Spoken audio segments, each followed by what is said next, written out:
You're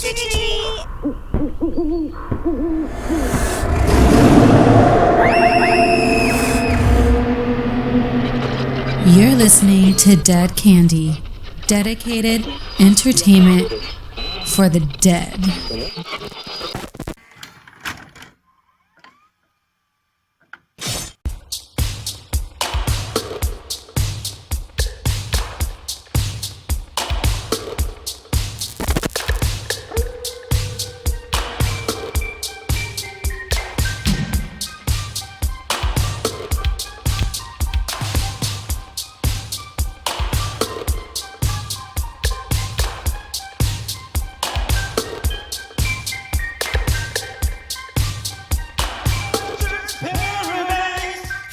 Spoiler alert, Slashers Paradise encourages viewers to watch these horror films before listening to our show. Danny and Lance will go through everything, including filmmaking, dialogue, characters, and even full scene breakdowns when we get excited. Enjoy the show. Ladies and gentlemen, let's get ready to rumble! Introducing first, out of the red corner, he has over 1,000 kills and has been brought back to life 7 times. Donning a red and green sweater and brown fedora hat. The man with the claw to stop them all from Elm Street, Ohio. The Springwood Slasher, Freddy Krueger.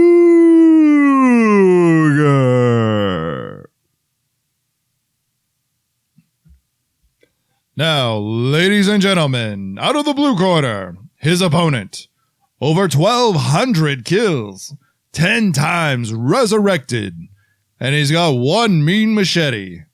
Ladies and gentlemen, from Camp Crystal Lake, introducing the Tower of Power, Spaghetti Strainer, One-Eyed Freak, Jason Voorhees.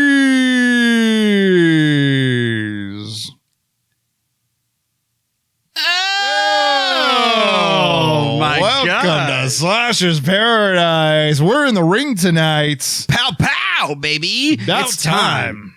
It is finally here, Lance. We are in the Slashers Paradise with 2 of the most iconic slashers of all time facing off in a movie aptly named Freddy versus Jason. About time. It's like 13 years. My goodness, man. 1986, I believe, is when Paramount approached New Line about doing a Freddy versus Jason.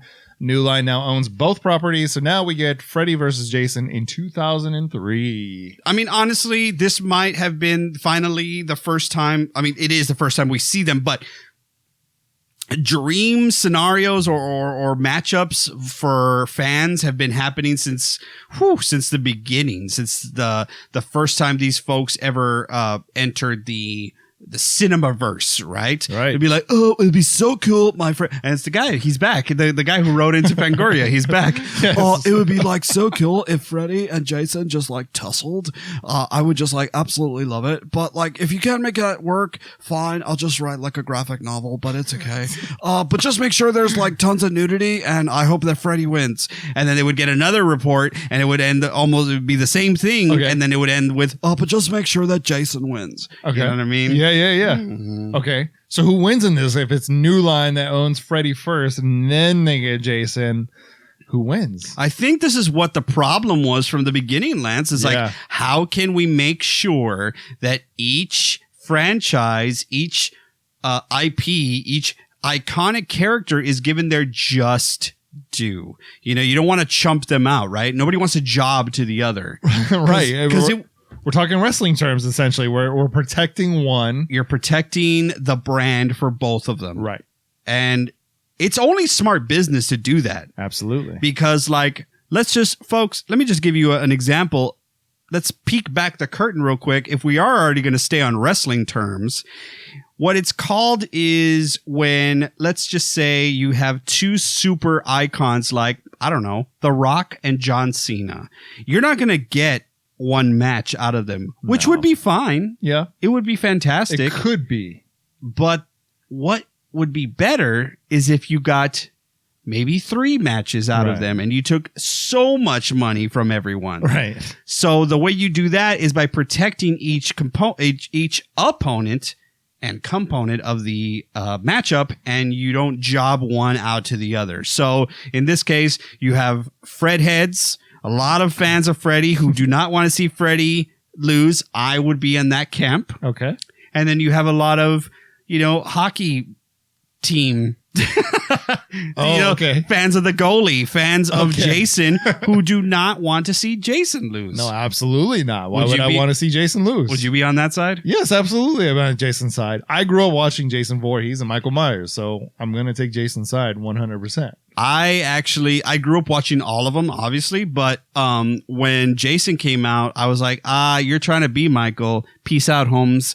I'm going to watch you from afar, but my brother, who is like, my brother's a huge thing. We grew up together watching these movies. His favorite slasher of all time is Freddy Krueger. So I was bringing up Michael. He was bringing Freddy. And Freddy is, he's in a league of his own. If I'm going to be honest, he is in a complete league of his own. Okay.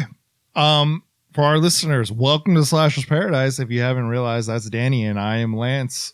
We've got a matchup today for you. Something totally different that we have not had in Slasher's Paradise. It's a big oddity in the slasher world. It's a matchup between Freddy and Jason today. Let's get down to business so we can get into this whole matchup. And before that, just real quick, I don't believe we've seen anything like this to date. This has been pretty much the only time you have pitted such amazing intellectual properties against each other. I'm not counting Avengers or anything like that. I'm counting 2 separate entities that have different studios that run them and back them and like created them, essentially facing off against each other. I think this is the first time, at least for sure, one of the only times in the horror genre where we see this. Right. Okay, so let's get down to business and then we can kind of take off from there. Danny, we have a game that we play here called Slash Word. Tell me all about Slash Word. Slash Word, folks, for all of you new listeners, this is the first time you're going to hear. For you returning listeners, get ready because we're back into Slash Word, which is the Slasher's Paradise version of the popular game Password, wherein when you do hear the slash word said throughout the show, throughout the podcast, please take a drink. And if you haven't guessed it by now, Lance and I have already started Slash Word early this day. So we are having a lot of fun. But when you do hear that word, take a drink, it could be alcoholic. It doesn't have to be. You could just be taking a sip of Mountain Dew if you want to. I don't really care. But I do ask that while you are doing it, please, you participate and enjoy Slash Word and have fun. And every time we play Slasher, we have a special caller that calls in, sometimes from the horror world, usually from the movie world at least. Danny, who's our caller today? Well, Lance, I don't think it was an accident that we were foreboding at all in our intro when we were talking about wrestling terms. And I thought it would be great to get a combatant who is used to big prize fights, so to speak, and big moments, and may have been in a roundabout way introduced by Michael Buffer. Folks, I have got the one, the only, the Texas Rattlesnake, Stone Cold Steve Austin, to call in today for the Slash Word. Oh, wow. What a guess. He has his own podcast, by the way. All right, Stone Cold, you are on the line. What is the Slash Word of the night? Hey, Slasher, it's Stone Cold Steve Austin here with the Slash Word of the day. Goddamn, it's fight. Because I want to see these 2 guys fight, and that's the bottom line, because I said so.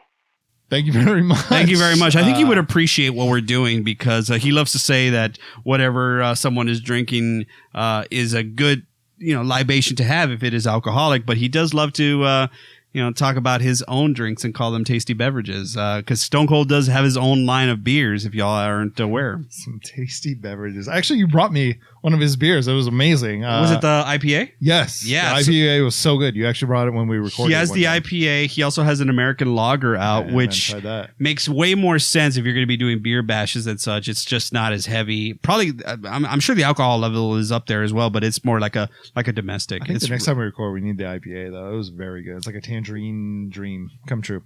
Tangerine Dream opening up the portals once again to legend. All right. Okay, I'm sorry. Danny, we got to focus here. I'll focus. Okay, Danny, what is our, again, it's summer. We're finishing up here for Jason, summer camp, everything. What is our our pina colada for Freddy versus Jason? Yeah, but now that you had that little slip of the tongue, I was like, would there be some sort of a tropical drink with pumpkin? Maybe it doesn't lend itself. But anyway, let's just keep it here Now you got me thinking. with pina colada, the Slash's Paradise pina colada summary of Freddy versus Jason by Danny Gonzalez.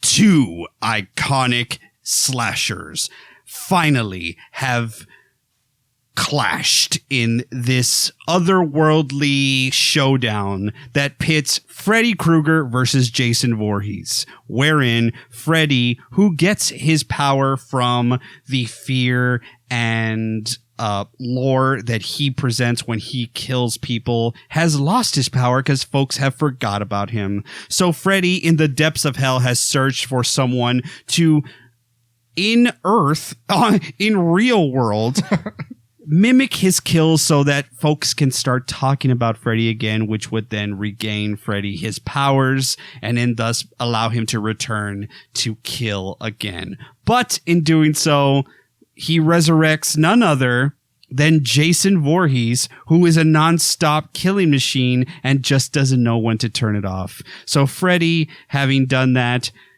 doesn't like that Jason doesn't want to stop killing, and Jason, who is a non-stop killing machine, wants to stop Freddy from getting in his way because he just doesn't like him. And who's going to win?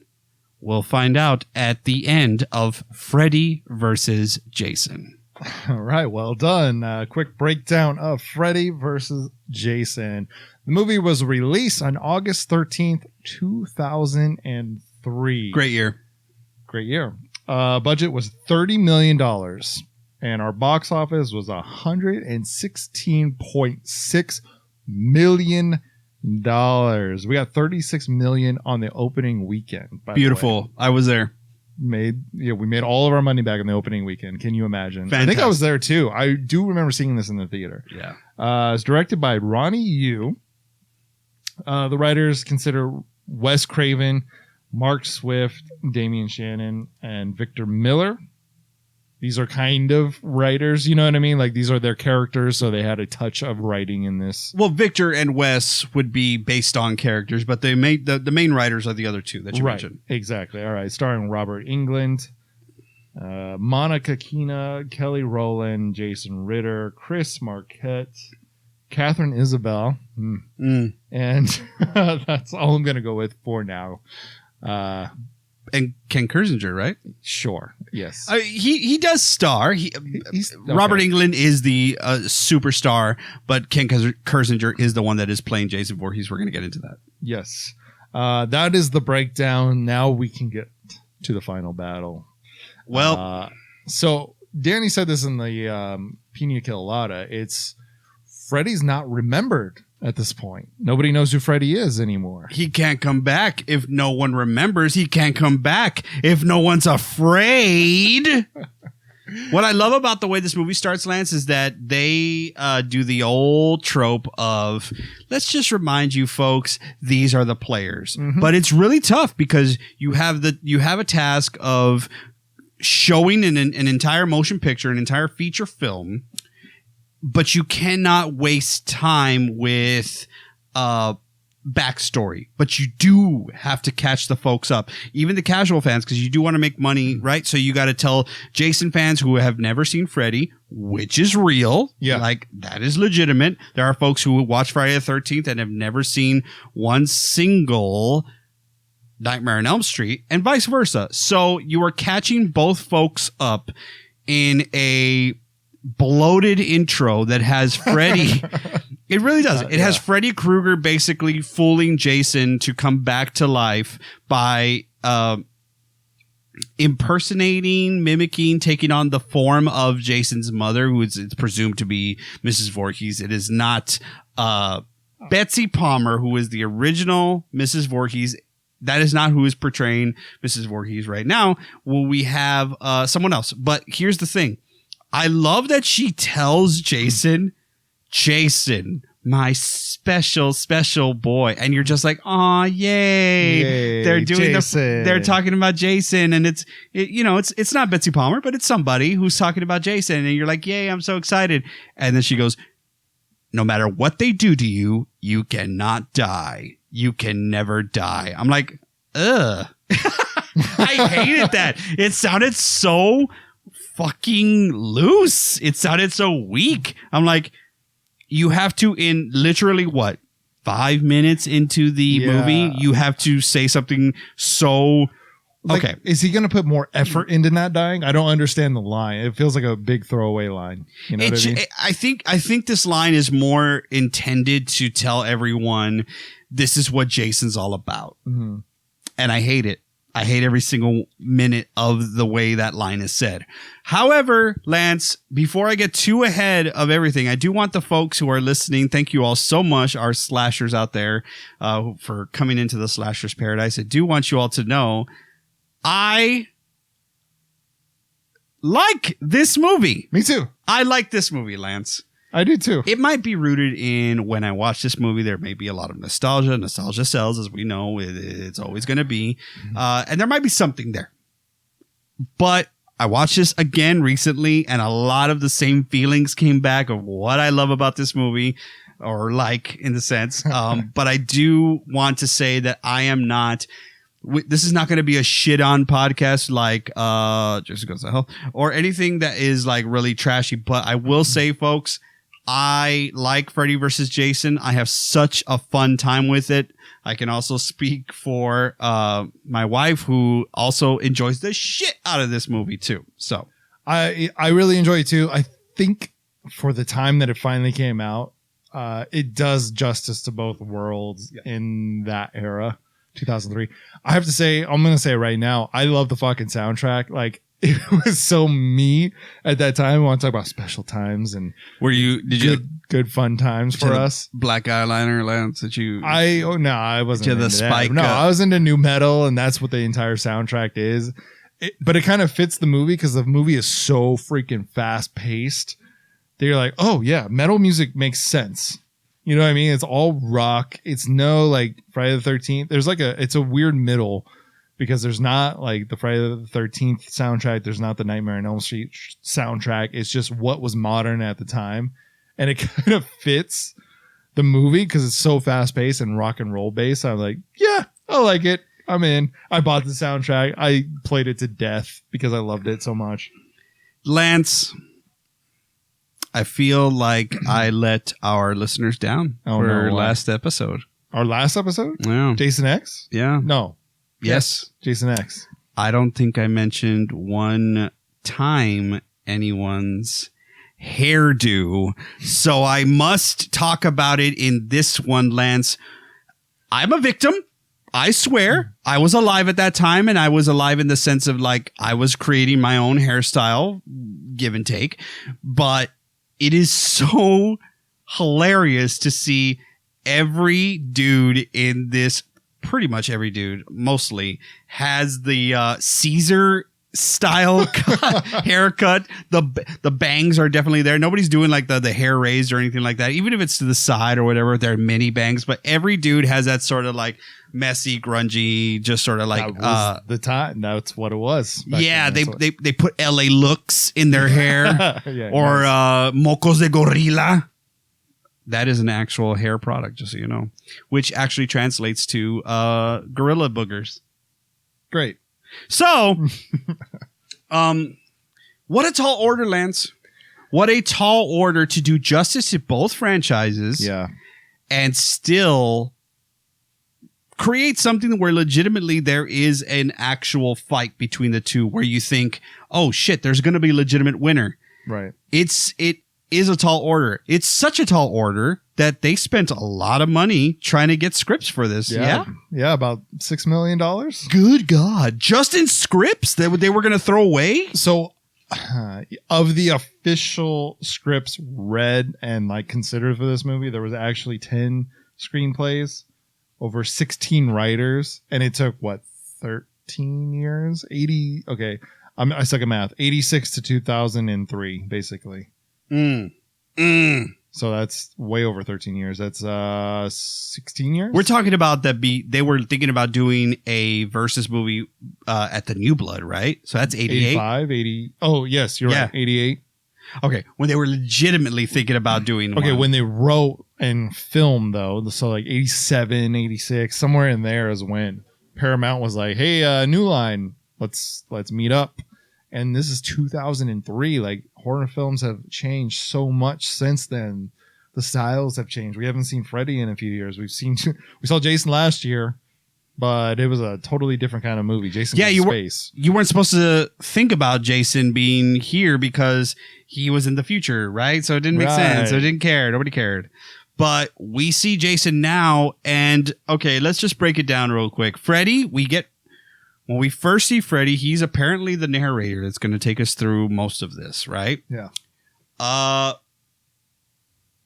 Freddy looks a little different than the last time we saw him. Obviously, it's contingent on the way Robert Englund himself looks. Mm-hmm. But the makeup is heavy. It sucks because when you're looking at it in the Blu-ray sort of like upscale definition, you see a lot of like, oh, that's really fucking fake. You know, the makeup on Freddy. But let's push that aside because let's just take that for what it is. I like to accept the flaws of this one. I didn't accept the Jason X flaws because it's like you're setting something in the future, so it should look better. Mm-hmm. This one, you're like, this is what we got right now. This is what we think it is, right? Yeah.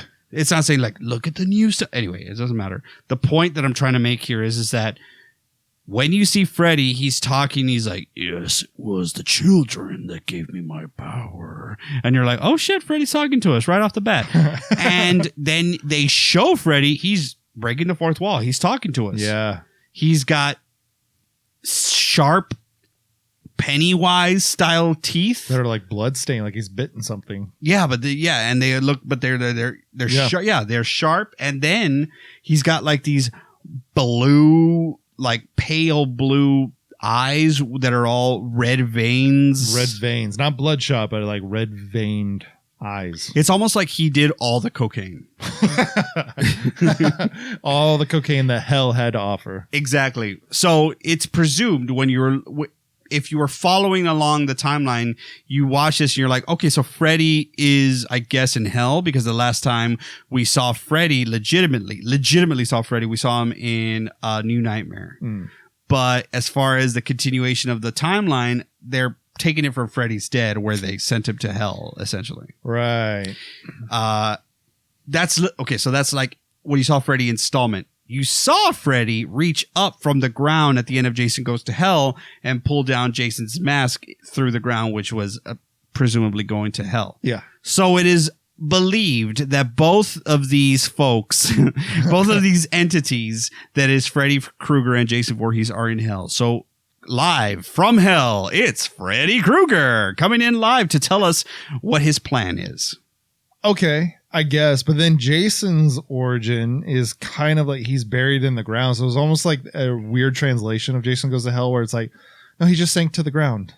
Because then it's like his heart is exposed. It's like, it's almost like Tommy Jarvis came and resurrected him again, sort of a thing. Like he died in Jason Goes to Hell, apparently, and here's his carcass. And now we're bringing him back to life because Freddy said so. Right. It's almost like if it's Freddy doing it, he has to be getting to Jason in like a dreamscape or subconscious sort of like realm of Jason. So if he was able to manipulate him and like pose as his mom, it must be that Jason is taking the eternal sleep, right? So they're taking a whole standpoint on the afterlife where they're saying, yeah, you're explaining this because it's like, otherwise it's a plot hole because why couldn't Freddy just do that to everyone else? Because the whole point is that nobody remembers Freddy. Mm-hmm. So he has to go to Jason. So you're right. Okay, yeah. You've explained that little plot hole perfectly. Yeah, so he's affecting Jason, or he's getting to Jason in Jason's like, because since Jason can't die, but he's, again, his body is buried in the ground, his mind is still going. His peanut-sized mind is still going. And Freddy said, "But I found someone who will make them remember I had to search the bowels of hell." It's like, okay, that's a lot of extra effort to look for somebody. Why didn't you just like resurrect, Dahmer or like Gacy or Okay. or Bundy or whatever, right? Yeah, but don't forget that Jason has over 1,200 kills at this point. That's all. That number is low if we remember for Jason X. Actually, he will get more because it's in the future. Yeah, Excuse right, me. right. I'm so sorry. Am I in trouble? Okay. So, Well, so Freddy is basically saying, I have manipulated Jason to do my bidding. I want to resurrect him or make him resurrect himself because that's his DNA, to go to Elm Street, which is in Springwood, Ohio, and kill people again. And so that it tricks people into thinking that I'm back, Right. and the fear of that will resurrect me, and so he will be reunited. But what I do like about this, Lance, more than anything, and this might be kind of me bleeding into what they did in the remake for Nightmare on Elm Street versus what they do here, they do not miss a beat in saying that Freddy Krueger was a fucking child killer. yeah. Right, it's almost like the immediate thing. I was a child killer. He doesn't say that, but it is the first thing you see. So this is going to lead into something else that we both don't care for in this film. But Ronnie, you wanted people to root for Jason Voorhees in this film, essentially. I hate that, Lance. I hate it too because you're making us you're curving the fans. You know what I mean? So it's like, let us choose and just write the damn story. But you make Freddy the absolute villain, and then we recast Jason from Kane Hodder, and then you make him this like doting, like, I guess we're supposed to care for him because he's like slow and he's a mama's boy, and there's nothing edgy or terrible about Jason anymore. Now, immediately we're supposed to root for him. It's almost like it's Go ahead. no. I think I agree that was an error. I wholeheartedly agree that was an error on the filmmaker's part, because if you did not want one IP to take or do the job to the other, you already did. Yeah. That in itself tells me that Freddy's the bigger threat and Freddy is the bigger foe. So when you do that, I'm already thinking, oh, Jason, piece of shit.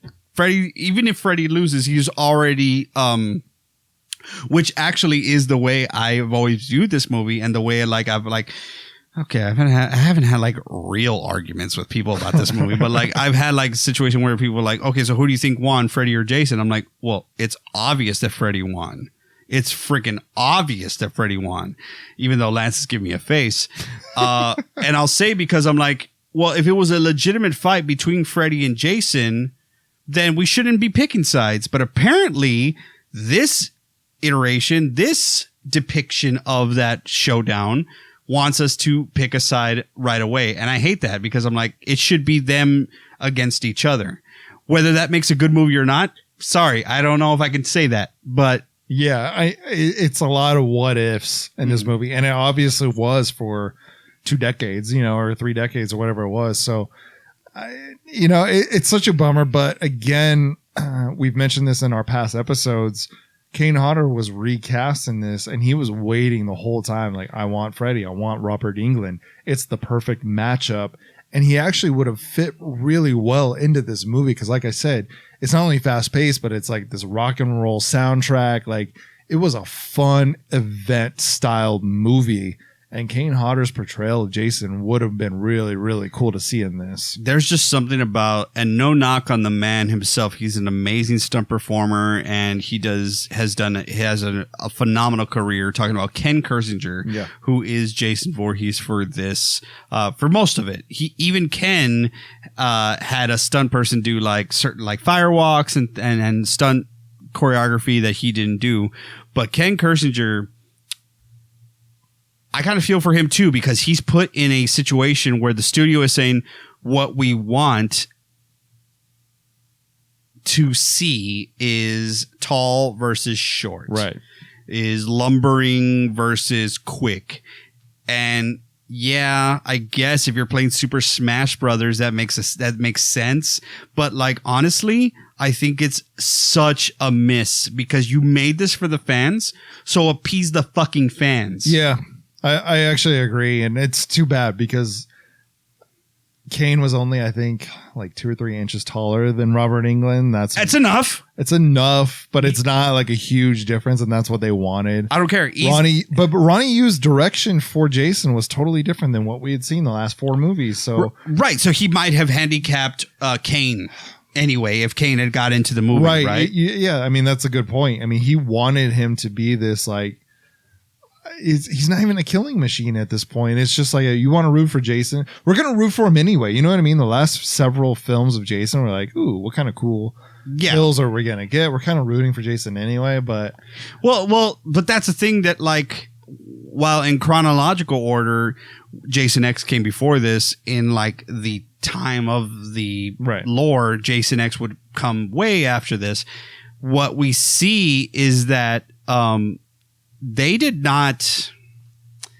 Jason X gave the power back to Jason to where it wasn't just interesting kills, where it was scary Jason again. Even though it was kind of, you got your technology and you got your effects in there that maybe may have not aged as well with the film. What we get here is just no motive for Jason. You are a pawn. Yeah, you're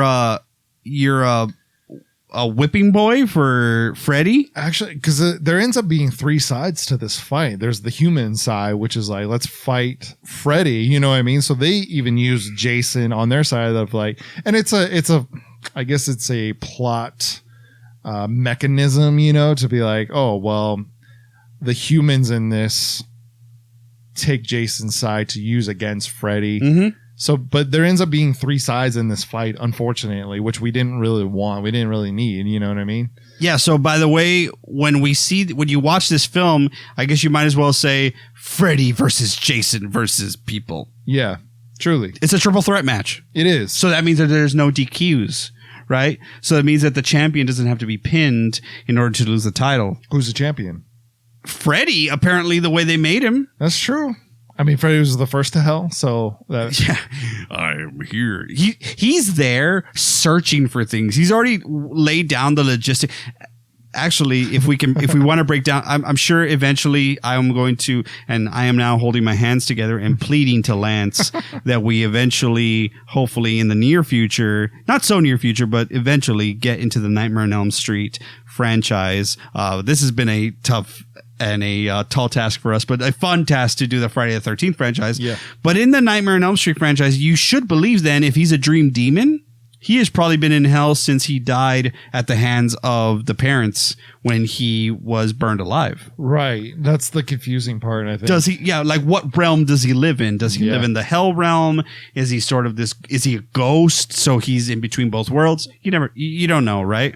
Yeah, because then you can pull him out into reality. Right. So that's the hard, like, what is he? You know what I mean? So it depends on what rules. And like we mentioned this when folks are writing for Jason and writing for probably for Freddy, but for sure writing for Jason, is he a supernatural or is he based in reality? So the thing is, I am okay with the pulling him into reality because that was introduced in the original Nightmare. Yeah. So that rule still needs to apply. Yeah, you have to find these weird neutral sites. I mean, we have at one point Jason's in the dream world getting ping ponged by Freddy. Right. And then the next moment it's Freddy in the real world. And now it's not even a fair fight at that point. But then Freddy's fighting for his life, which is hilarious and fun. I think that's what was so important about the matchup was that every sort of fanboy depiction of them two fighting is like, well, then depends. Jason would kick Freddy's ass in the real world. Freddy would kick Jason's ass in the dream world. Mm-hmm. Well, sure. I guess I could go for almost anybody almost anybody that interacted with Freddy. Yeah. Maybe Rod in Friday the Nightmare on Elm Street Part 2 would have been able to survive Freddy if he was in the real world, but he wasn't. He was in Dream World. Yeah. So that's the weird kind of thing you have to navigate. You kind of mentioned the other concepts for this film. I told you about the one that I read was like new to me, which was the concept in 1994 that they were going to go with for Freddy versus Jason was the Friday the 13th movies were just movies based on a real killer named Jason, possibly Voorhees, who was on trial. But Freddy's real, and Freddy comes busting out of his chest during the court case and then goes on the run and kills a mall full of people and then somehow animates a cardboard cutout of Cyborg Jason, which was not a concept yet. Oh my God. And then Cyborg Jason and Freddy go at it for a minute, and then it kind of fades off from there. So realize how many concepts we had for this movie up until we finally got this movie in 2003. Look, I'm just going to mention one more thing about all these other scripts that were thrown at New Line about creating this, inevitable matchup that we end up seeing in this movie.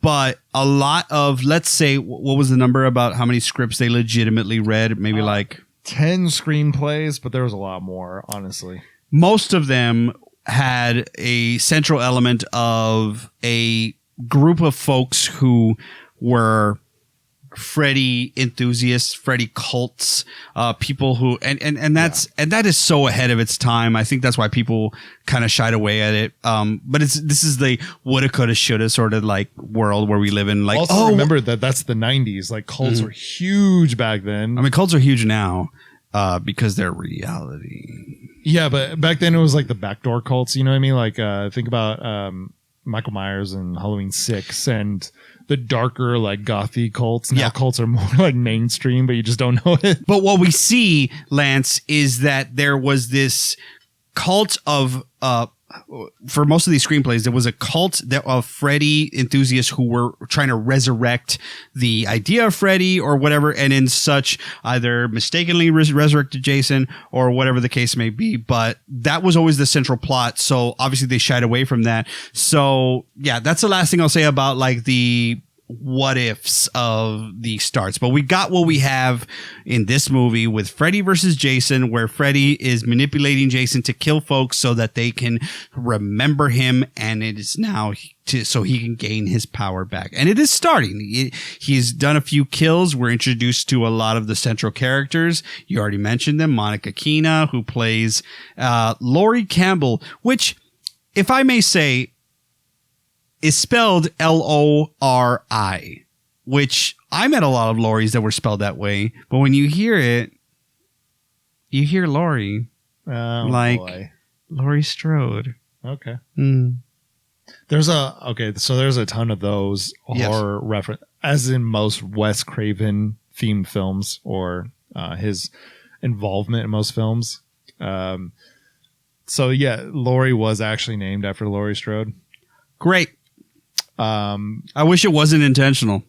It was. Of course it was. Of course it was. There's a couple other ones, and if you want to continue to go down the line, I'll stop you when you hit the point that I want to hit. Let's see.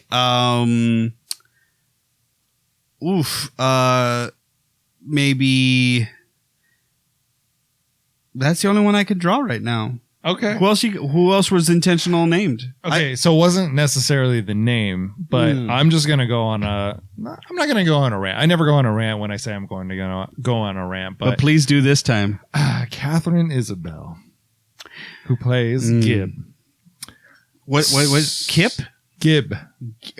Okay. Why? What? I've heard Kim Gip the whole time. Gibb. Annoying. Go ahead. Yeah, okay. I don't know if there's a reference to the name. In the first scene, when we are finally introduced to our main cast of cannon fodder / main characters that are going to filtrate this story, she's wearing a little red hat. Do you know what that's a reference to? No, I don't. PJ Souls, red hat. Carrie. Yep, absolutely. Well, Halloween PJ Souls also was in Carrie. But she's got the pigtail. Does she have pigtails? No. No, she doesn't. Her She hair is doesn't. down. It's just the little red cap was only because of a reference to Carrie. Catherine Isabel is a lovely actress. She actually, and very pretty woman. She actually auditioned for Laurie Campbell, the main thing. Did not get it. Was like, screw it, I'm out of here. But Robert Englund was such a fan of hers from Ginger Snaps. I don't know if you've ever seen that. I have. It's a fantastic, fun werewolf movie. Yeah. Werewolf. Wolf. Werewolf. How do you It's say a it? book by Thomas Wolfe. Wolf. So Robert Englund was really excited to work with her. That's what actually brought her back. There's a nude scene of her in this movie. She was not a fan of that. It's her? It is not her. It's not is her. actually a backup. Ronnie Yu swears that that him and Catherine had an agreement about this, but they did not. Catherine was not about the nude scene. So they got a body double to do her nude scene. Yeah, they got a body double. All right. She's just a lot of fun in this movie. She's kind of a drunk in the beginning, but she's just kind of a fun character to kind of follow along for a little while. I actually really dug her portrayal in this movie of Gib.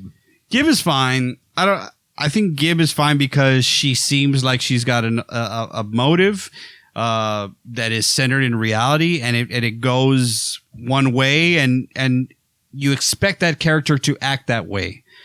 The people I have a problem with are I'm just going to tell you the character I hate throughout the entire movie, Kia. Really? I hate that character. I absolutely hate that character because there is no rhyme or there is such a switch in the character's motivation or their outlook that, like, you think this has to be some sort of like edit, or this has to be some sort of like compromise. And what it feels to me is like Kia's character might be the combination of two.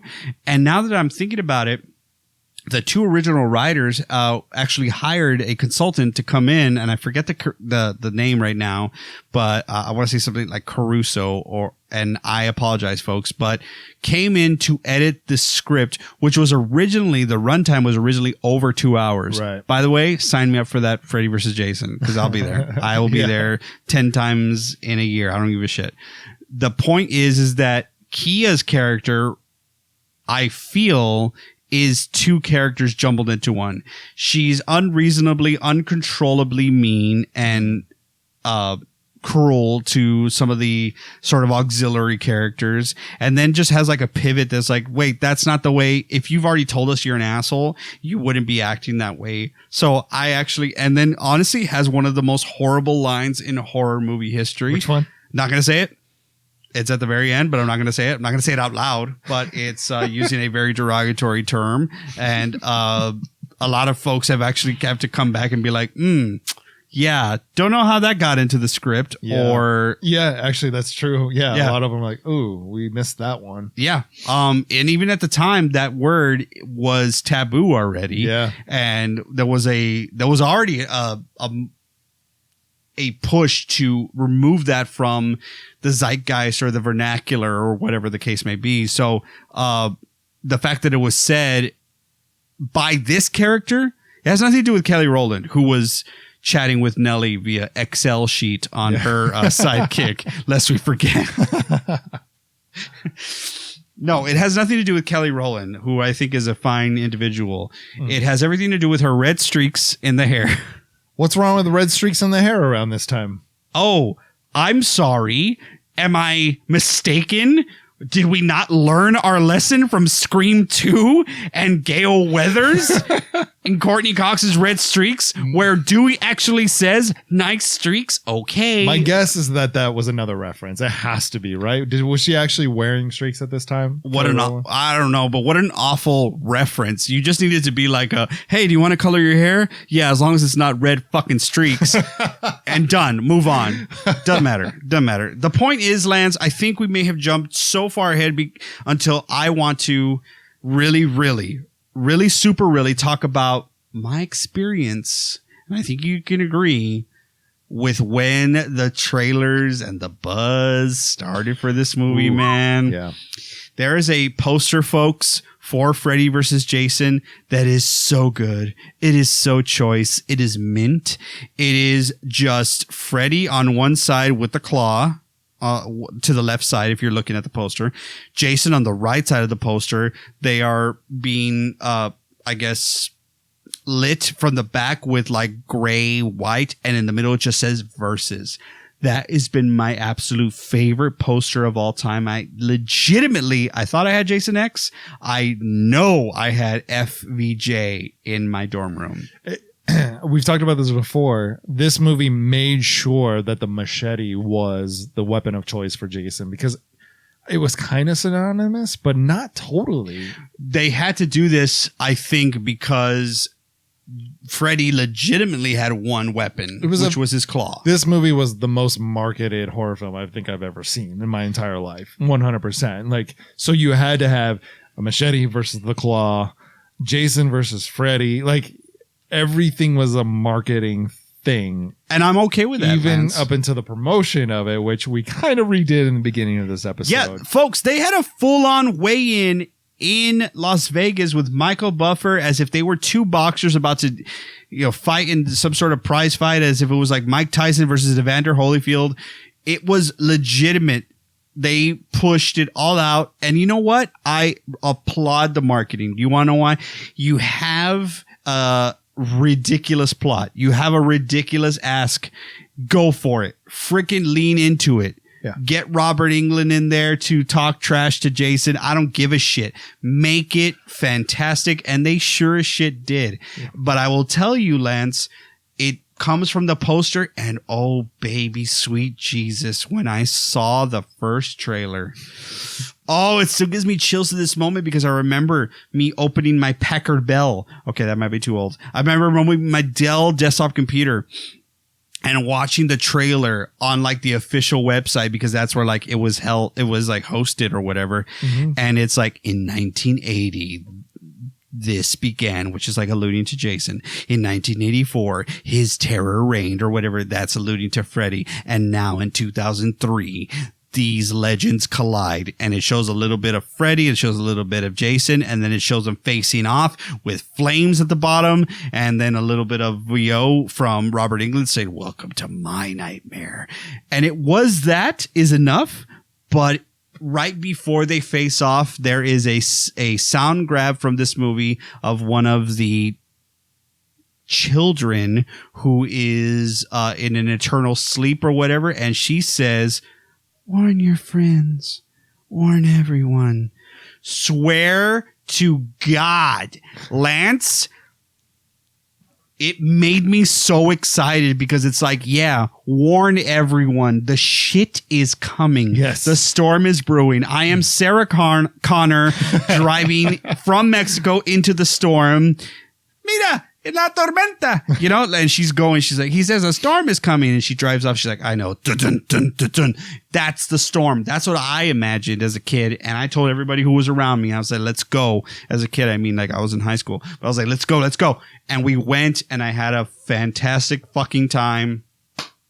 The trailer, hook, line, and sinker got me, man. Got my money, got my $750, whatever it was. Yeah, back then, yeah, it totally was about $750, $785, something like that. Yeah, I remember my theater experience too, just being like the most fanfare theater experience I've ever had up until that point. I've never had an experience like that where people are cheering for deaths, cheering for this. The one thing I'll say about this movie, there's only one moment that actually gave me a fright. And I was a big Jason fan, not a big Freddy fan, especially back then.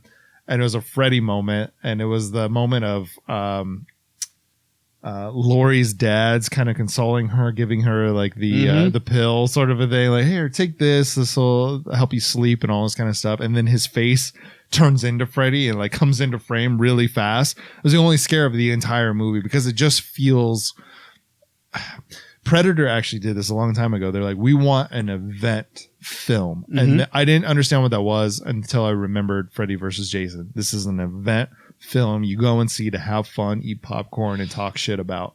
And that's what this movie feels like the entire time. And it's so fast paced and fun that's the experience that you get to have with this. So one good scare was Freddy. which caught me off guard. I didn't want to admit it when I was a kid, you know. It's okay. It wasn't Freddy that scared me. No. It wasn't Freddy, I swear. I think too many times, Lance, you and I may step away from the idea of why we fell in love with horror movies to begin with, and especially slashers. It's okay to be scared, and there are scary moments in almost all of these entities of films in the Friday the 13th franchise, which is what we're covering right now, and Freddy versus Jason. And Lance, should we set our declaration right now? When we cover Nightmare on Elm Street, will we come back to this installment, or should they just refer to this as our definitive take on this film? We'll see how we're feeling once we get through that. Like, do we need to do Freddy more justice after all of this? Oh, I'm going to do my boy justice. I'm a swing for him. Okay. He's my guy. But I will say that it goes back from, like, for everything else, Lance, it goes back to the names for me. For everything else, I know that scene. It was like, we gotta get you to better. And when it's like that, he turns into Freddy. The names, it's always the names. Jason Voorhees, Freddy Krueger, Michael Myers. There is a gravitas to these names that speak volumes, so that when you're seeing, a random party. By the way, it's so funny in Freddy vs. Jason where it like randomly turns into Scream. It's like there was a kill in the beginning. It's like, oh, I'm so traumatized. One of my friends got killed. It's okay. Distract yourself with a party. Let's just talk about this. I'm going to come back. I swear I'm going to come back. But let me come back. Let me talk about this cornfield party. Holy shit, Lance. I want to throw this cornfield party. The reality is they better be selling all this corn, because every stalk, people don't realize, every stalk of corn lets out at least 4 or 5 knobs of corn. Okay. So it's like, look at all these. I want to walk through the corn maze and I want to take pictures. That's fine. You don't understand. You have to then harvest that. Okay. And there's a lot of knobs of corn that don't even make it to the plate, or in this sense, if you dry it up and then you get, am I going too farm for you all? But the point is this, I want to be at this party, and I have had a corn. This is the second time that you've broken down. Remember the haystacks from 3? From 3, right? From 3, yeah. Yes. 3, Okay. 2, and 3. But the point is this, Lance, why won't anyone let me throw a cornfield party?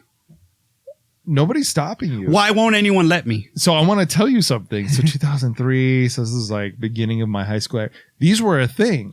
Really? Raves in the middle of effing nowhere were a thing. I remember getting invited to them. I went to one in my entire life. It was exactly what this movie portrays. A bunch of kids go out there. Glow sticks only, because there was no generators. We couldn't afford a generator or anything. And people just blasting the same music from car to car and some headlights. And that's what raves were back then. That's what this is basically a rave from that time. Yes. And I've been to one, and I can legitimize this rave.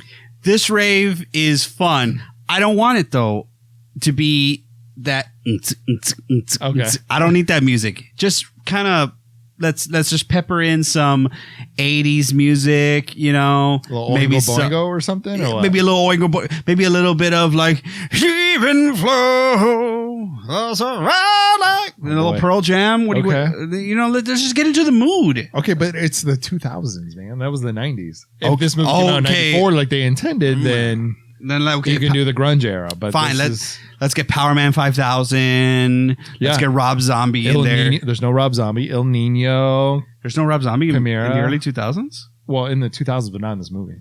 Yes. Yes. El Nino. Yes. Spine Shank, which is the opening song.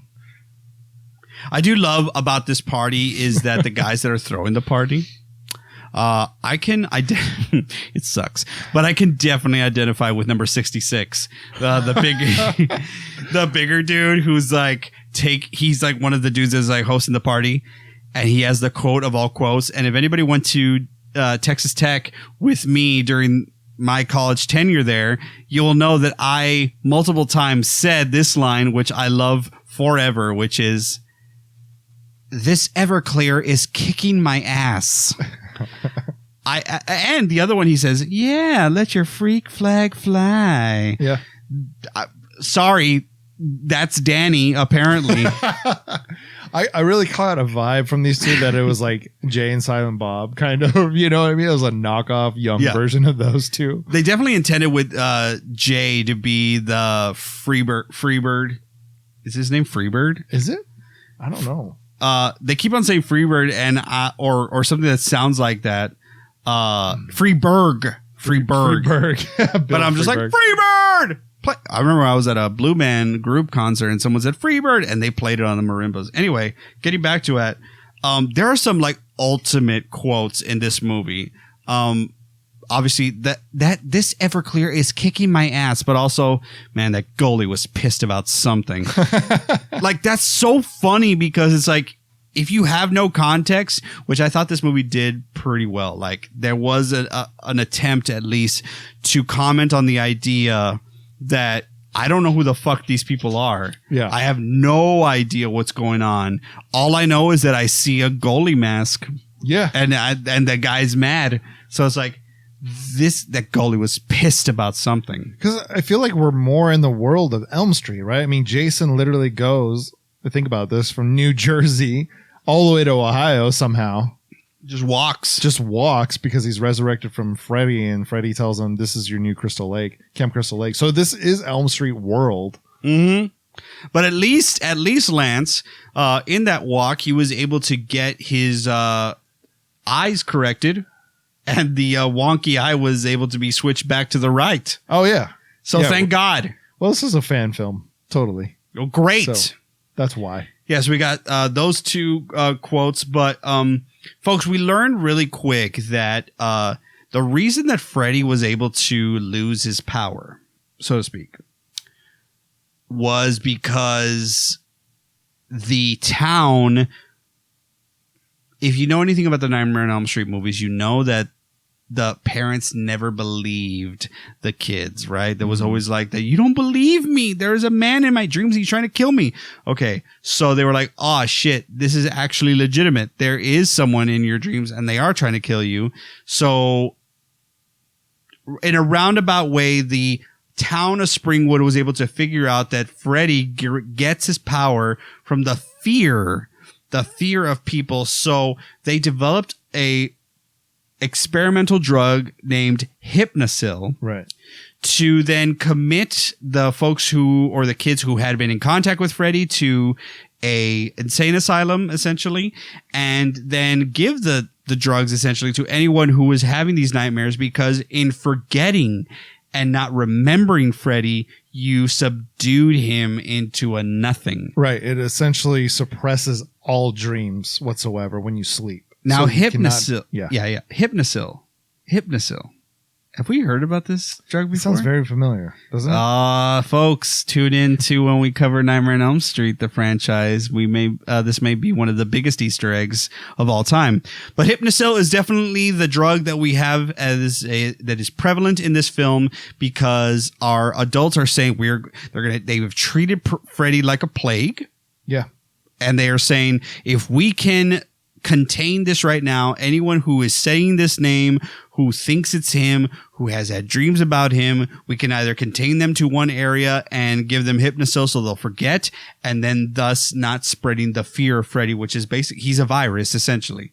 So that subplot is happening throughout the whole thing, because not only are the kids trying to survive that goalie who is pissed, which is Jason, but they are trying to survive Freddy. And they also have their parents, the adults, either if it's the police department or their legitimate parents, trying to prevent them from essentially falling into this like pattern that we have always seen from the Nightmare on Elm Street films. So take this Hypnosil, you will forget all about the ghost demon that is trying to kill you. Yeah, and then Will Rollins, who's played by Jason Ritter, John Ritter's son, his company, rest in peace, who I loved, actually. Just a great actor, so much fun.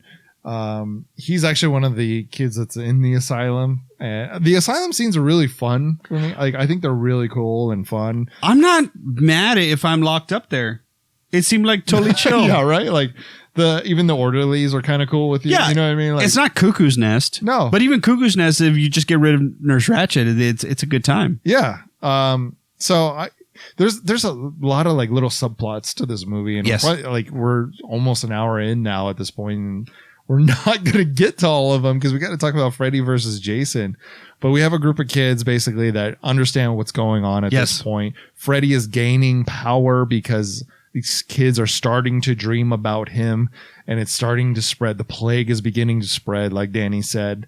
So now we're on the run. We've got a group of characters that have come together, and now we need to pick a side, basically. Yes, but Lance, I do have a problem with the adult sort of game plan, right? If you are trying to give your kids and the other kids that they're associated with Hypnosil so that they will forget about Freddy, you've essentially agreed that we all know that this dream demon is real. So why don't you just level with the kids instead of being like, you're upset. Take these pills I have in my hand. I will never fucking take pills if someone prefaces it like that, Lance. Mm-hmm. But if someone is like, all right, let's all just put our chips on the table right now. We understand. Y'all have been exposed. The only thing we got for you right now is to take these pills because this is the way to forget about the guy that is trying to kill you. That's all we got. That is legitimately all we got. But no, they want to be secret about it. They want to be like, you're upset. Just take these pills. No big deal.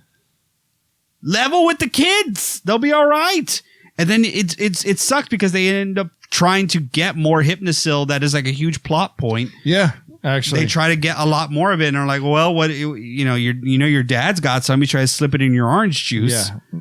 It becomes the whole plot for these kids is trying to suppress these dreams. Like, oh shit, that's what you were giving us the whole time.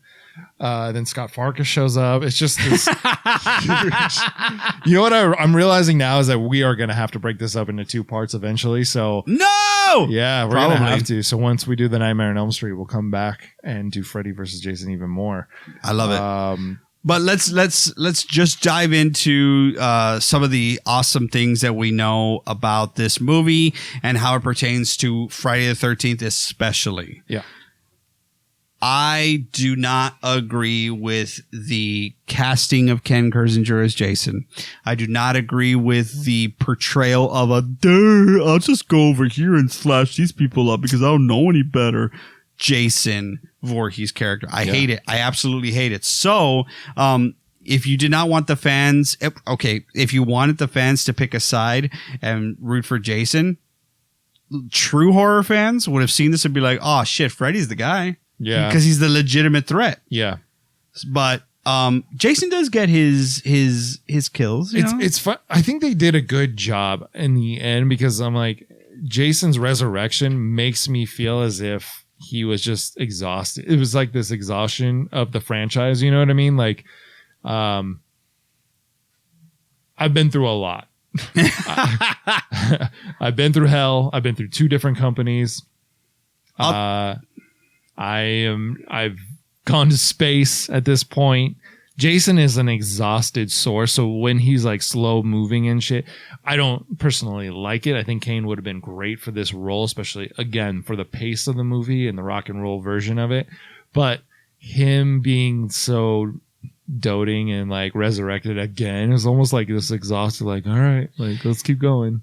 As far as anyone who has followed the different avenues that the Slashers Paradise has put out there, my boy Lance has done a masterful job in portraying Jason Voorhees in some of our shorts. I will say this is not a knock on you, my friend, but I have never, ever been a fan of the jacket wearing, moss emanating Jason Voorhees. I've always kind of more been a fan of the way we see him in like the traditional installments of the franchise, maybe 3, 4, 6 even. I do like him and Jason Lives. Once it, like the spine and stuff starts getting like exposed and such, I think that's a little too much. But I don't know. It feels to me like he's he's dressing too similarly like I would, with a just jacket over his shirt. But for sure, it just felt like he was just like this like Swamp Thing character in this movie with his black head. Is like I've never really liked that. I've always liked the flesh tone head from 4 for sure. So you're talking about the human, still living Jason. I have, yes. Okay, yeah. But the face is always the face, right? But when his head starts turning into a black sort of hue, nah, not for me. Yeah. But all that to say, I think you and I, there's so much to dissect from this movie. I think we've had such a blast already thus far, folks. We haven't even touched on, and we're going to have to jump into the fight. Yeah. The fight itself. They have a few fights. Our friends, Freddie and Jason, they have a few fights. Actually, maybe a couple. They only have 2 real fights. Well, and that's kind of like the formula, right? Is like one time it's in Freddy's world and the other time it's in Jason's world. And that's the whole plot is these humans are like, let's put it in Jason's world so at least one of them that won't terrorize us, so that we can get away from maybe wins the whole match. Yeah. What I do love about the dream fight scene is everything. Okay. I absolutely love the dream fight scene. But here's the thing. I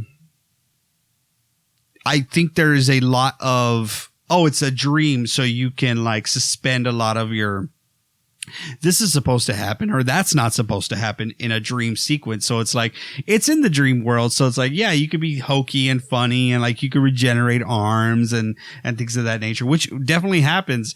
Freddy basically toys with Jason and just lets him know, yeah, your mom, remember your mom that you saw? That was me, son. And here is her severed head. Doesn't that suck? Aren't you mad? And that only happens because Freddy is able to infiltrate or possess essentially the Jay of Jay and Silent Bob's sort of character of Freeburg and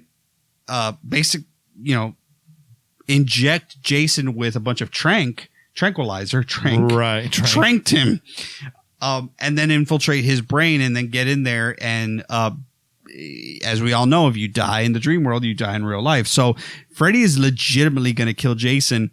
And Jason is holding his own for the most part in the dream world until he's not. Yeah. And again, I don't even think we mentioned this. There is a lot more to this movie than I remember. But like Jason gets so powerful that people start fearing him over Freddy, and that's why Freddy's like, all right, time to shut big boy down. Mm-hmm. And that's why the fight begins. And that's when Freddy's like, all right, let's get him into my world where I can take him down and finish him. But the humans, our main cast is like, no, we're picking Jason. We got to keep him alive, and we're gonna put him in Camp Crystal Lake as his home. It's such a fun like plot. Let's get him back to New Jersey. Let's get him back to the camp. Because that's such a short drive, right? From Ohio to New Jersey. Dude, like it's got to be a couple 100 miles at least, right? They do it in like no time, Lance. Oh, I know. They do it in no fucking time. But what's very fun about the dream sequence fight is that it turns from a fight into like, oh, I actually need to know more about you, Jason, than I actually didn't know.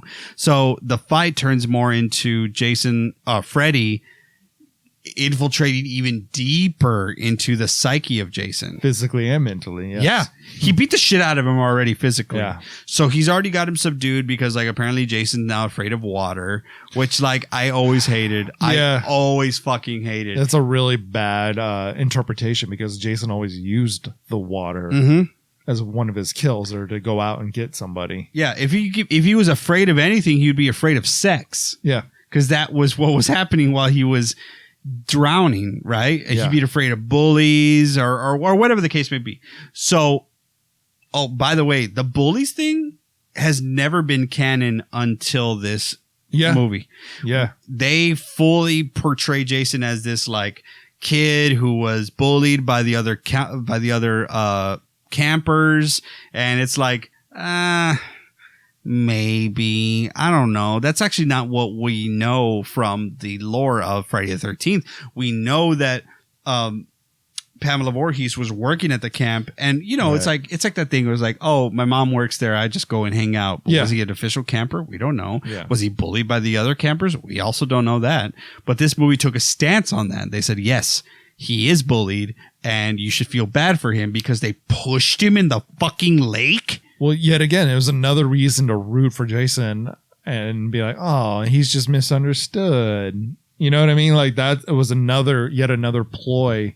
And some of the canon this is the canon that people remember now. It's like, oh, Jason's afraid of water, so you can always use water against him. It's like, no, like watch the fucking franchise. No, he's not afraid of water. He's swimming out there, like he's submerged and pulling girls under. Like, no, that he's not afraid of the water. So using that as a ploy is an odd choice. Yeah.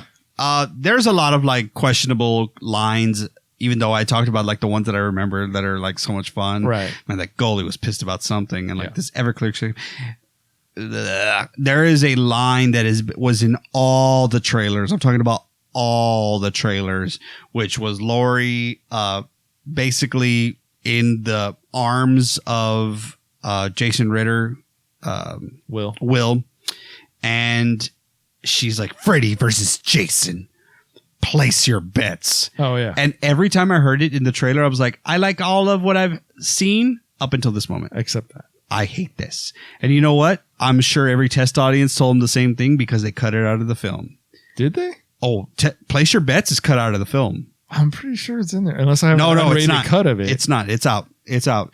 They because I remember Laurie saying that. Yeah, no, they shot it. It's an alternate deleted scene, but it is not in the film. I promise to God. I promise, son. It is not in there. Okay. Yeah, they cut it out. As soon as Freddy gets out, when Laurie pulls him out of the dream world, basically, folks, the plan is to get Laurie in there and since she was able to pull Freddy's ear out at one point, there's like, oh, I can pull the whole man out himself and then just have Jason fight him because we know that Jason's a killing machine. Okay.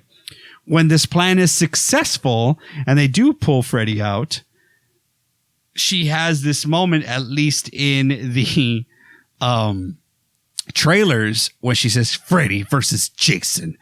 Place your bets. It was in all the trailers, in all the media, and everything. And when you got to the film, they cut it. I guess my memory is so like in depth into this movie because this is the time that I loved horror films. I loved everything about this movie. I knew everything about it when it came out. That it's so clear in my mind, that scene, that it feels like it's still in there because they shot it and it is in the trailers. Like they don't. Yeah, she just happens doesn't, at the end, right? Yeah, like I just described it. Yeah, she doesn't just say it. You see it, but no, they cut that part out of when you see it in the theaters, and everyone was like, "Where's the place your bets line? We hate it, but we want to see it." But yeah, the dream fight is very cool because Freddy gets Jason essentially in a state where he cannot defend himself and is going to essentially kill him by drowning him. Yeah, I felt like there was a nod to Manhattan where he reverts back to being a child. You know, Yeah. like it felt like there was a nod to the entire franchise just to make sure. I do appreciate, though, that I guess the filmmakers or whoever wrote the script as well pretty much agreed to what, if I represent any sort of the horror fan community, Freddy is the bigger threat. He is the more legitimate threat. And they did things like have him be able to kill Jason. He was going to be the one to kill him legitimately. Everyone else was trying to kill him, but Freddy was like, oh, this is how I kill him. I drown him again in his dreams. Okay. So, but that's the dream fight. What you very much see is also a real world fight where Laurie pulls him out, right? And, yeah. But everyone's like, "Ah, shit! Jason's gonna take one whack at Freddy and it's gonna be over." Nah, son. They made Freddy absolutely be able to take all of the damage, if not inflict way more. And what's so cool about this fight is that it doesn't play off like a normal fight. It plays very martial arty, very kung fu. The director, Ronnie Yu, and his DP, who's named Poon Hang Sang. Okay. They would map out every fight scene in the hotel room. And what's also really obviously helpful is that the DP was a very accomplished martial artist, right? Right. So they were filming or mapping out a lot of these fights between Freddy and Jason, and it's really cool. It's really cool to see that, because you're like, oh shit, it's a legitimate action fight. I can get down with that because there's blood everywhere. There's pieces of flesh flying all over the spot. It's so much fun to watch if you just kind of just be like, all right, I don't give a fuck about anything else. I want to watch these two just duke it out. Yeah. And if for all what this movie does not do, it does this. It lets us see these two fight. And I love that. That's what I was going to say is you said like Freddy takes all the damage. He kind of does, but he's dodging the shit out of every piece of damage that Jason could fly out at him. You know what I mean? So yeah, it's fun to see the big brain Freddy versus the small brain Jason. You know what I mean? Yeah. And Freddy does get a lot of the upper hand, even in the real world. There's like a lot of cool moments, and that's just a testament to Robert Englund being phenomenal as an actor. They're fighting in Crystal Lake, where the gang, the Scooby Gang, for the most part, they are in a van, for the love of God, have kind of arrived at the point that if Freddy beats Jason, well, shit, then they're screwed. But if Jason wins, then, well, great. He's already at Camp Crystal Lake, so let's take him over there and we can like have them fight. It's a roundabout way to just get them to fight at Crystal Lake, essentially. But apparently Crystal Lake's been going under renovation. Yeah. Because Jason's been dead, apparently. I mean, literally his heart was exposed. He was just kind of like part of the soil and shit. So, well, he's very much alive right now. He's taking hit after hit. Freddy is inflicting so much real world damage to Jason. It's got him impaled with a bunch of rods. Has at one point Jason punches Freddy. It's almost like when you were playing Super Smash Brothers and one person's Bowser and the other person is like Mario. Yeah. As soon as Bowser lands the one hit, it's like, oh shit! Yeah, across the screen. Exactly. Yeah. So that would be Jason as Bowser, right? So, at one point, he punches Freddy so hard that Freddy like basically goes flying and lands on a bunch of CO2 tanks, hydrogen tanks, helium tanks. I don't know what the purpose of those is in a construction zone, but maybe hydrogen. I don't know.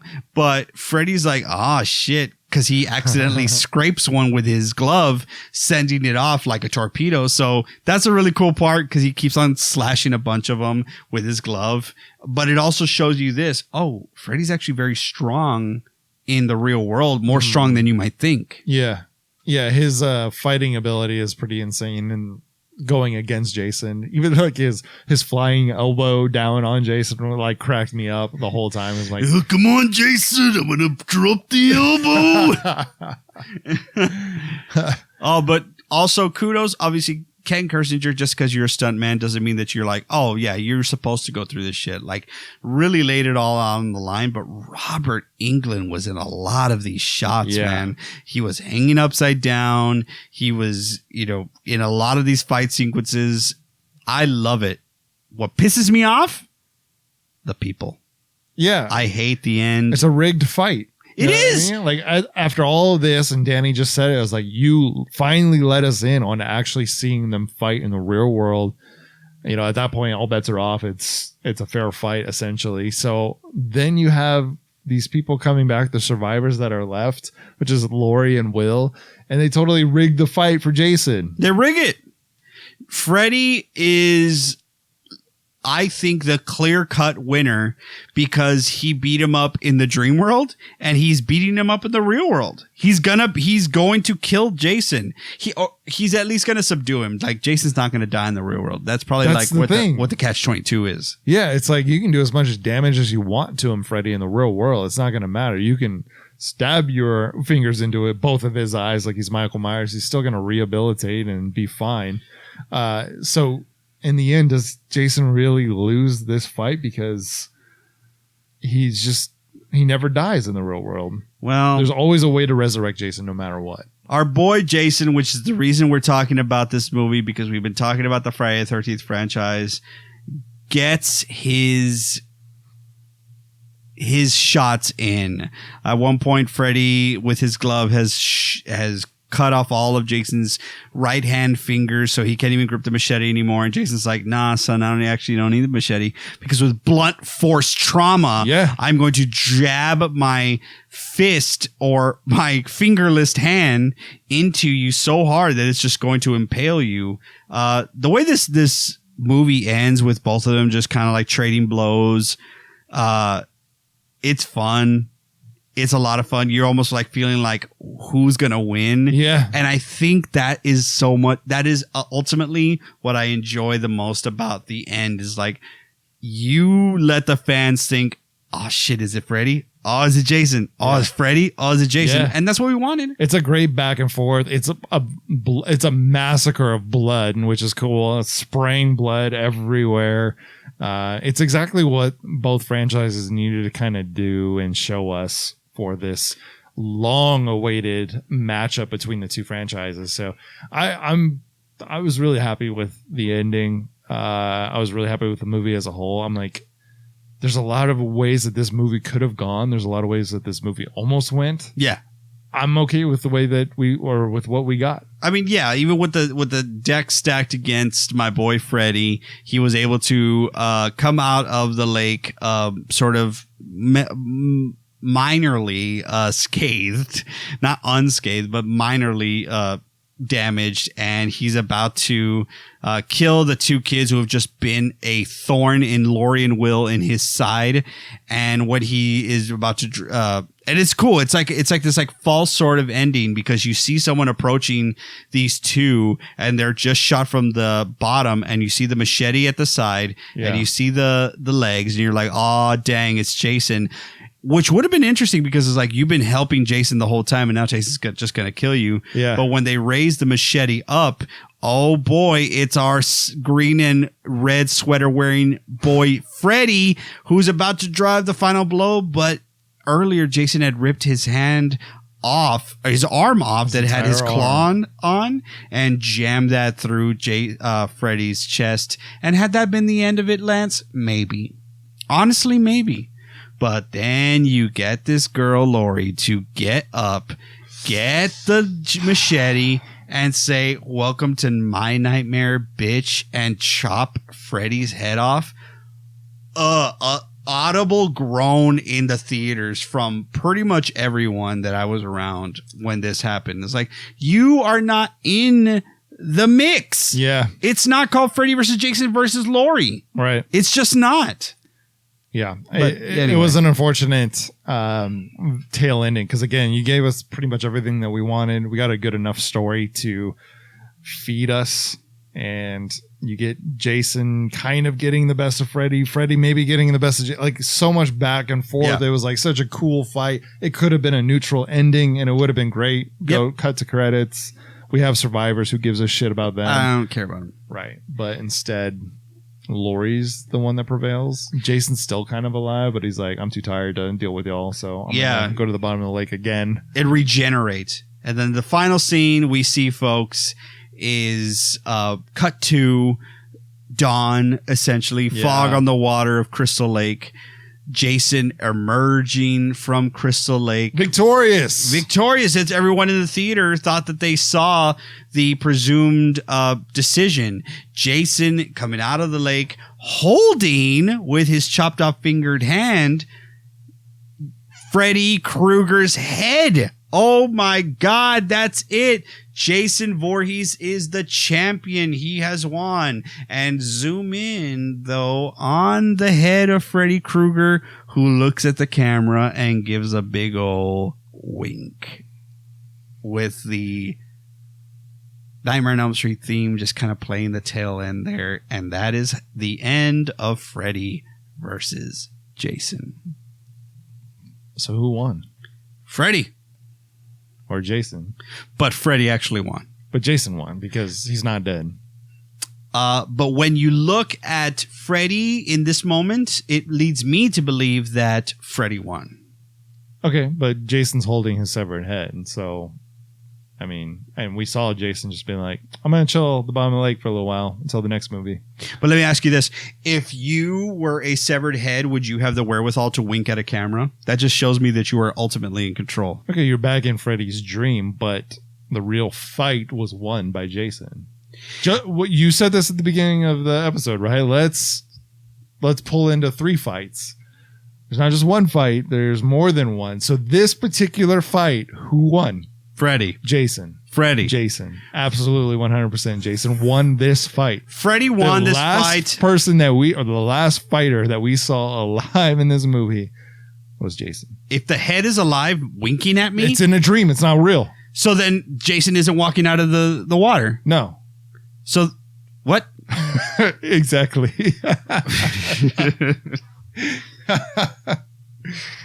Oh my goodness. All right, we'll cut to metal music and an incredible ending to Freddy versus Jason. My gosh, man, that was so much fun. I think I agree with you that we are going to have to tackle this bad boy again because there's so much more I want to talk about. But that just is a testament to the reality of that 2 fans here present day, this moment, can have a articulate, I hope, but a very definitive and specific conversation about things about this movie that we for sure remember and want to talk about. And that's not even scratching the surface. There's like so many other notes that I have here that I really wish we could have tackled, but like perhaps for another episode. Yeah, down the line. Wow. How many machetes do you give Freddy versus Jason? I'm not even gonna sweat this one, man. I'm gonna give it 100%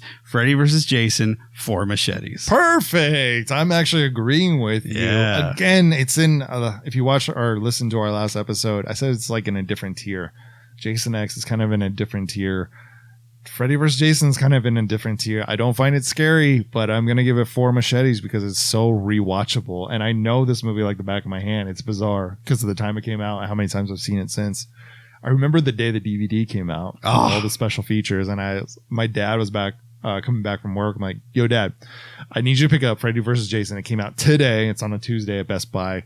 I'm going to need that. Brings it home at like 2 p.m. I watch it 3 times straight. And that was my experience with the DVD. Man, I love that. It was a part of, I think, the original Friday the 13th box set that was released in DVD form. It might have been in it doesn't matter because like I had this one separately. I remember the blue hue of the cover of them basically facing off against each other. It worked out to return the eye of Jason to what is canon, his right eye being the one that is wonky, because in the poster they were able to put him on, if you're looking at the poster, the right side, so that means his left eye is open looking at Freddy. So yeah. And even then, his right eye is open in this one at a certain point, but it's still wonky and it's still at least correct from the franchise. It righted the ship. It's not supposed to be in the eye hole, I'll tell you that. Yeah. It's way lower. Yeah. But we're on the right track. How many did you say your machetes? 4 as well? Yeah. All right. Yeah, I was so happy that you said 4 as well. So we can just agree on something for once. All right. Until next time, that's Danny. I'm Lance, reminding you to lock your doors, bolt your windows, and Freddy versus Jason, place your bets. And join us next time in our Slasher's Paradise. Welcome to my nightmare. Hey, did you hear anything you like? Thanks for listening to Slasher's Paradise tonight. Did you know that you can watch our podcast? Where? YouTube.com. If you go to YouTube.com, look up Slasher's Paradise, you'll find the Dead Candy page. And there you can see all of our podcasts, as well as a few shorts that Danny and I have put out. While you're there, please subscribe. And while you are listening here, go ahead and find yourself that rate and review button. 5 stars is what we would love for you guys to give us. And you know what? If you can't think of anything to say in the review, why don't you go ahead and put some recommendations and or requests of horror movies that you would love for us to talk about. If you'd like to find out more information about Slasher's Paradise or Dead Candy, the producer of our show, you can head over to facebook.com/deadcandyfix. That's DED Candy Fix. Here's to you guys. This is Slasher's Paradise. Sorry, I had to work that in. And I'm going to drink on that.